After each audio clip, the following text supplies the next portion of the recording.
All right, next item on the agenda is wind energy. We had a open forum on wind energy Monday night. Yes. And we got reports from the wind and energy panel.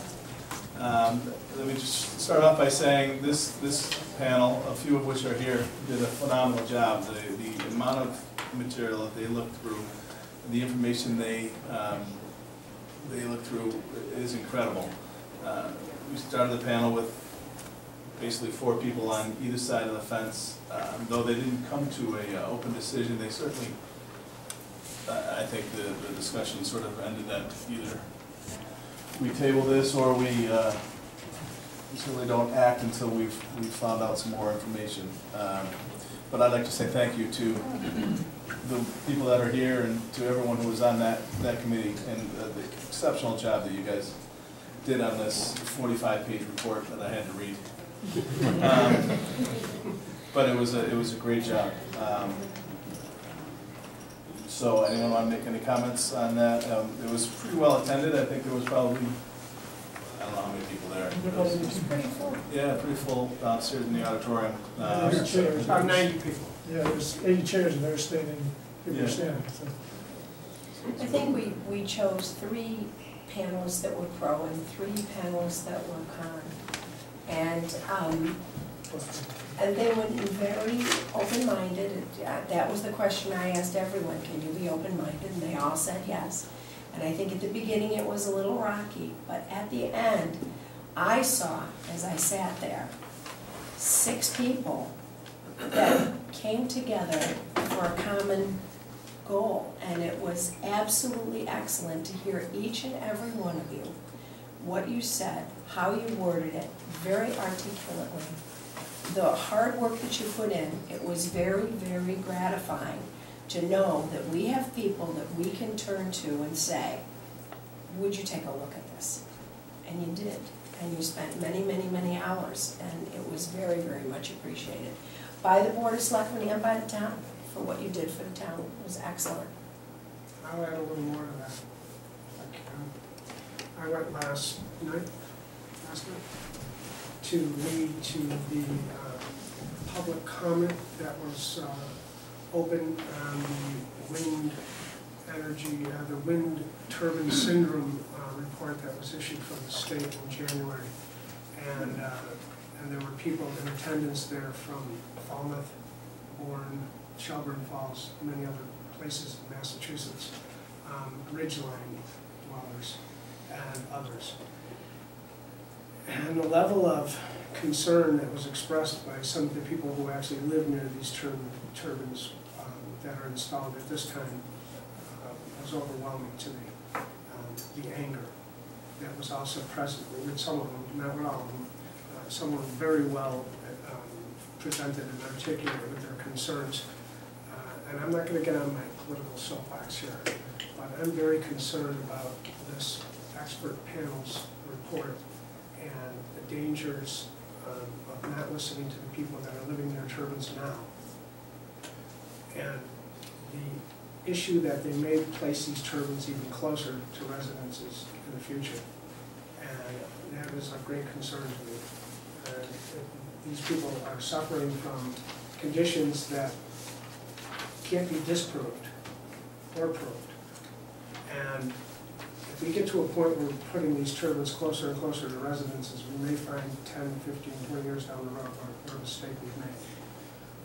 I think for Lenox to step up to the alternative energy plate, we need to look at becoming a model community with solar and pursuing that to the end that we can, so that other communities, small communities like us that live on these ridge lines, have something else to offer.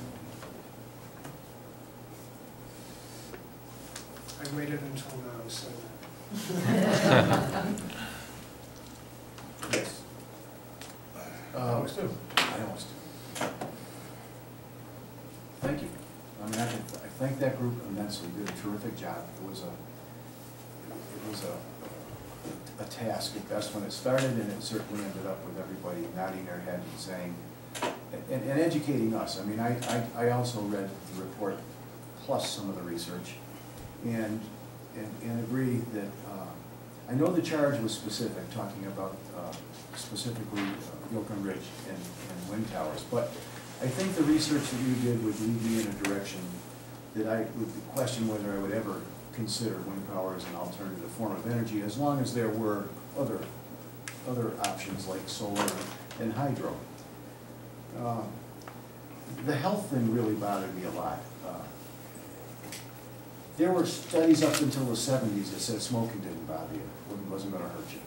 There were studies well into the 70s and in the early 80s that said PCBs should not have been a concern. And the examples go on and on.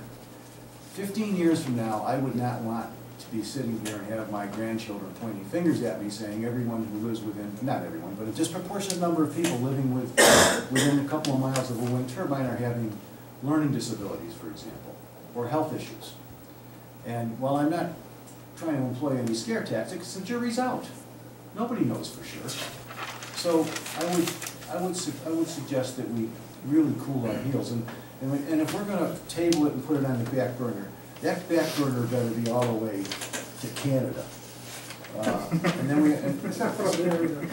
no, but then the financials. I know that's been a concern. And I know that Eric Vincelette did a good job in doing some analysis of the financials. But there's another guy in this world who I have a lot of respect for. His name is T. Boone Pickens. And he was very much supportive of wind energy for a while, and then backed off because he feels that it's just not, it's not economic. By the time it gets to the grid, electricity gets to the grid, there's no value. So looking at all of the issues that were raised about the finances, some controversial, it's going to take an awful lot more effort and study before that's even be proven, as long, again, as we have an alternative.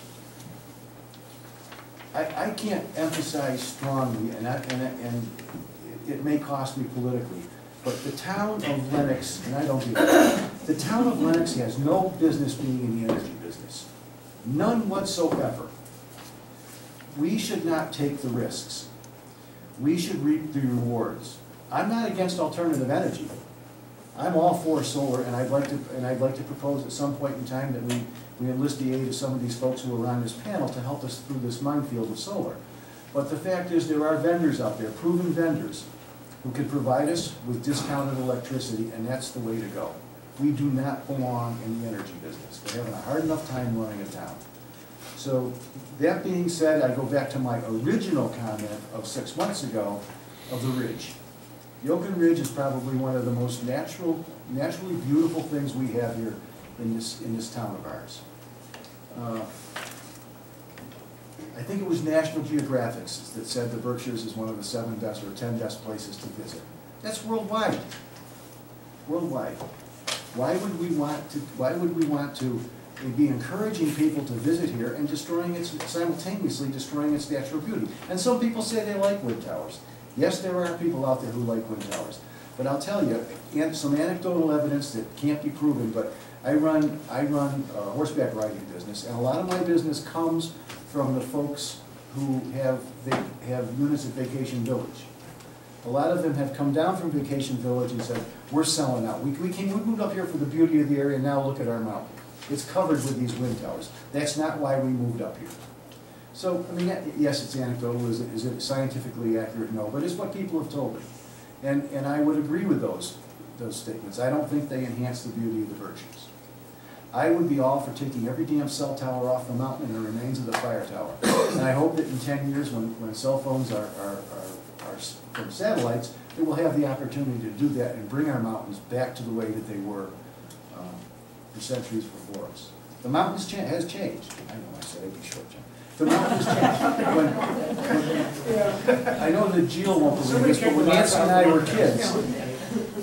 I were kids, the southern portion of the Yokun Ridge, which we called Bald Head, really was bald. We used to go up there and pick up what? Blueberries. Blueberries and wild strawberries. Right. I'm done, Ken. Okay, thank you. I just wanted to, oh, go ahead. Okay, yeah, actually, I was going to ask if we could have a comment. I would like to ask Scott, if you don't mind, because you were there last night, just some of your thoughts about that. Because I know you're, an alternative energy proponent. I guess I was done, Ken, thank you. I'm sorry, but No, that's okay, I'll get my chance. I'll get you later, I know. I want to thank everybody, and also thank you for bringing up the hearing last night. Public comments on this health report are being accepted still in writing up to, what is it, March 19th? So I would encourage anybody with an interest, I intend to, and I encourage anybody with the interest in this. We learned a lot, to submit public testimony. We should put it on the website, or maybe it's on your website, the address. But it's the Department of Energy, Department of Environment Protection, and the Department of Health. Written comments and testimony should be going to them, because their process was the publication of this report from the panel, but part of the process all along was to incorporate public feedback, both what they heard at the 3 public hearings, the last of which was last night, as well as anything sent in writing. So I intend to send a statement. There were many concerns, especially from these communities where turbines were placed sometimes less than a quarter mile from a residence, and that should concern everybody. So. Thanks. Joe. Short message. Get up there. Hi. I just want to thank, I got a bum knee here, I'm sorry, John. I just want to thank the entire board for having the wisdom to appoint this fabulous committee. I mean, I follow that committee, and I was just amazed at what they had to do to get to that answer that they had, the recommendation that they presented to you. So all around, it was a great operation, and it was a very good idea on your part. I hope you do it again with other projects, because to have people in Lenox actually participate, people who have from different professions that have something to offer, I think it's great. And we can't forget Kenny, because Kenny, I know Kenny pretty well, and I know going into this he was just a little concerned because of the issue, but he came out looking great, and he did a good job, and I think everybody on that committee will agree that if it wasn't for Kenny, they'd probably still be there debating the issues. The one thing, John, I came up here to ask the Board of Selectmen to consider is the fact that the watershed area, the water treatment plant, it's sacred, it's precious. I mean, we shouldn't allow anybody to disturb that in any way at all. And the only way that we can do that is to, the town itself should move forward and put a conservation restriction on it, once and for all. 5 years ago, I worked with Jonas and a lot of other people to fight this same issue. We beat it down, and it came back. And now we're going through the same thing again, much more detailed. You know, I think we finally got an answer that everybody can almost agree to, that there's no value in having those turbines at the top of Lenox Mountain. But I would like to see a conservation restriction placed on the watershed area so that we can put it to rest once and for all. So You're not the first one to bring that up, Joe. Well, my only thought, and I thought exactly the way you did, and that was exactly what I was going to bring up tonight. But I was talking with someone from Great Barrington who put a conservation restriction on a piece of property. The town did it. Mm-hmm. Now they're looking for a way to dig a well for emergency water supply for the fire department. They can't do it. Mm-hmm. So sometimes you can box yourself into a corner. Yes, you can. I'm wondering if there's, and we can research this, something other than a conservation restriction. So that would prevent this from coming up again, you know, in 10 or 20 years. Do we want to tie the hands of future generations? I mean, there's a lot of questions here that we'd have to think about before we did that. And I wouldn't want it to come back on us, as it did in Great Barrington. They actually took it to court, and they said, you can't, even if you put the conservation restriction on the top, and they wanted to dig down 6,000 feet, can't do it. Okay. So it could cause problems, so I think we need to really Yeah, research that before you're we right. do it. Linda, you can't just go into this, you gotta get into it. Right. And you gotta really study it, but we're not gonna put any roads up on. No, but I'm No, just using that as an saying, example, the it point could be is, we something should else, get I it don't know. started. We should get it started, because we did it the last time that we defeated it. There was a lot of talk about the CR, and it just never got picked up, and never got looked into, it didn't get studied. So this time, I'm asking you guys to consider doing it like right now. So- Joe, do you remember that vote at town meeting, how close that was, or how not Wow. close that was? Maybe Greg does, but it was pretty unanimous. I mean, We could look it up, I don't remember. I was talking to Joanne today, and that Lenox High School auditorium was packed. Yes, I And remember. it was a really lopsided vote, and there were very good reasons for it. I mean, the town, the DPW people fought it. People just don't want hunting and fishing Right. in the watershed area. And sooner or later, they gotta understand that, because it's just not the place to do it.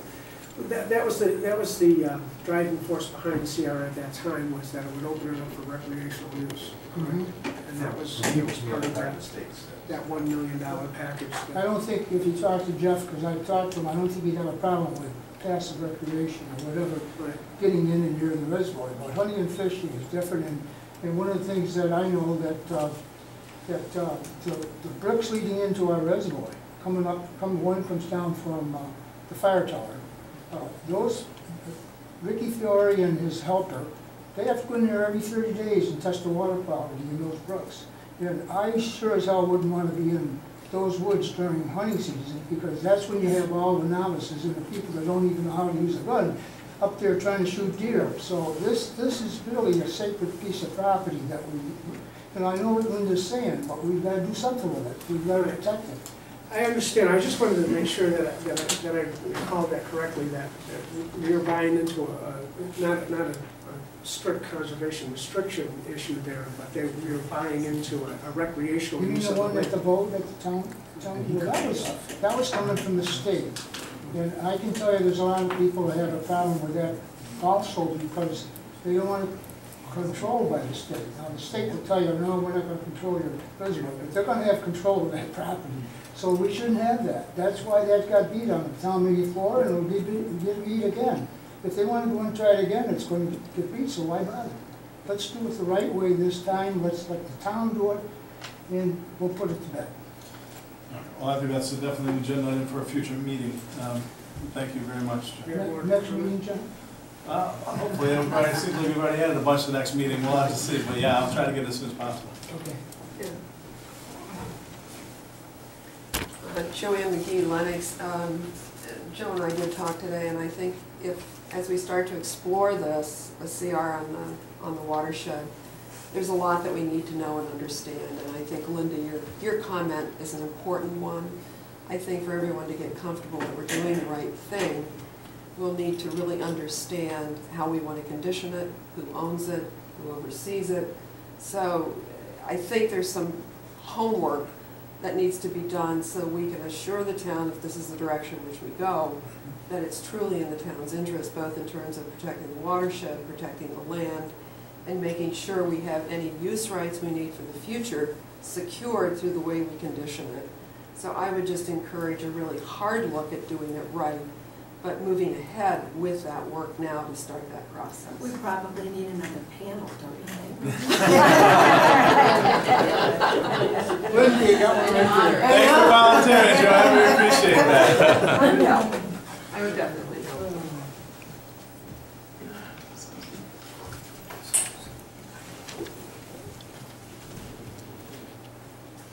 Hello, I'm Susan May.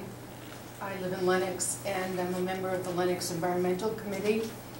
And I just want to remind everyone why we were even exploring the wind turbines in the first place.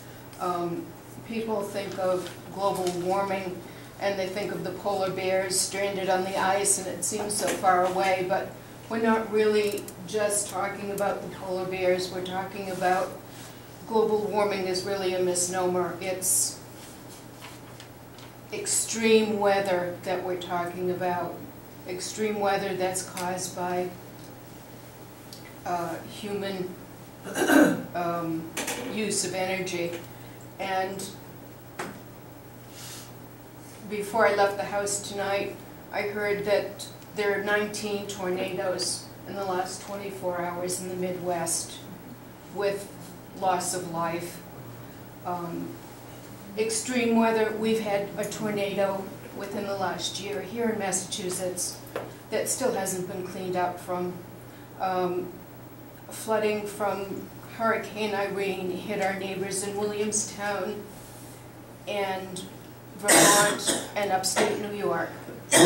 We've been really lucky. It hasn't hit here unless you count the loss of the winter. But I want to urge the board, I understand that wind does not look feasible for this town.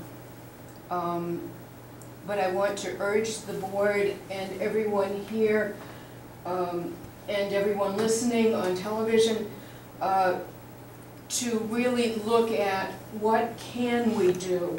We've discovered what we can't or what doesn't look right for us, but what can we do? Each person to ask themselves, what can I do as an individual? Can I walk more? Can I bicycle more? Leave my car at home? What can I do as a householder? Can I have a home energy audit? Can I weather strip my house? Can I save, where can I save energy? The home energy audits are free. Conservation is the best thing that you can do. And as a community, what can we do together? We're looking at, the town has a couple of solar proposals, and I'm hoping that we can come together, work together. The environmental committee will be sponsoring some sessions where we will be trying to educate ourselves about these issues, what can we do, and how can we come together as a community. Is solar right for us? What can we do? And I urge you all to try to participate as much as you can. Thank you. Thank you, Steve. Thank you. Well, as everybody knows, I am still, unlike Dave, I am still a very big proponent of wind energy. But what we gave the panel was a specific look at wind energy on Lenox Mountain, and two areas that concern me the most. One being the question on health hazards. If there's the question of whether people in Lenox and Richmond are going to be affected by health, then I don't want it.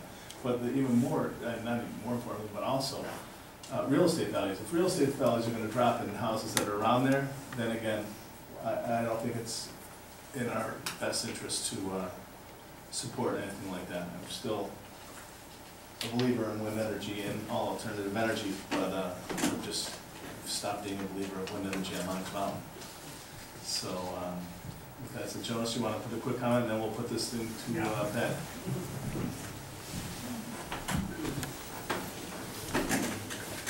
Jones, Dobie, Dennis, Lenox. This whole exercise is the best thing that happens in a small town, and it's the most democratic thing that we've done, and it's just magnificent. And none of it was at all affected by anybody from the state, and that's coming. So I wanted to give you two facts to the fans of wind. There was a hearing in Vermont, and the question came up, and this was a commissioner or something or other, the official guy.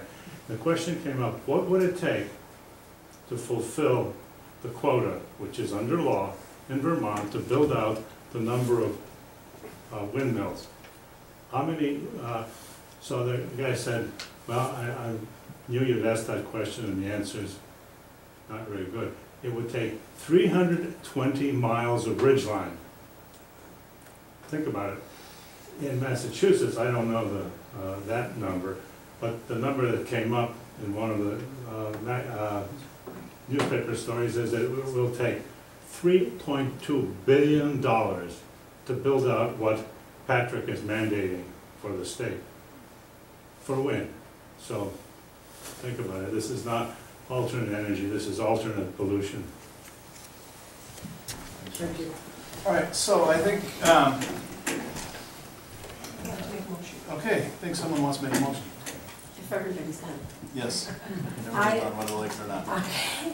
I would like to make a motion to not pursue the town wind energy project at this time. Is there a second? Sorry.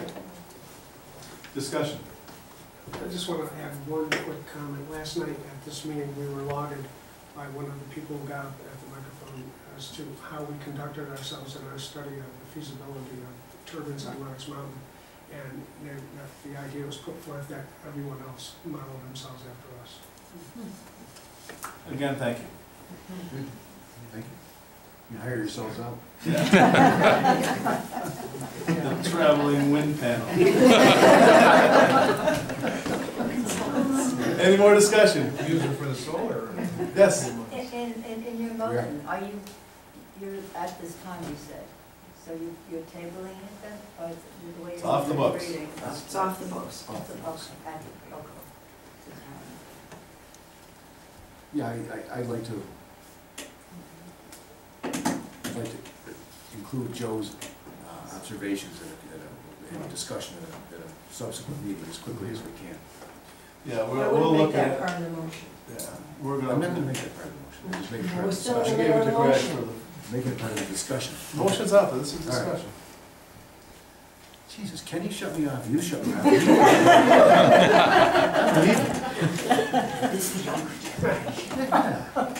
I knew it. Perfect. Thanks, man, I appreciate that. I love it. So we've seconded, no further discussion. Let's get rid of it. Okay, all in favor? Aye. Aye. All right, at this time,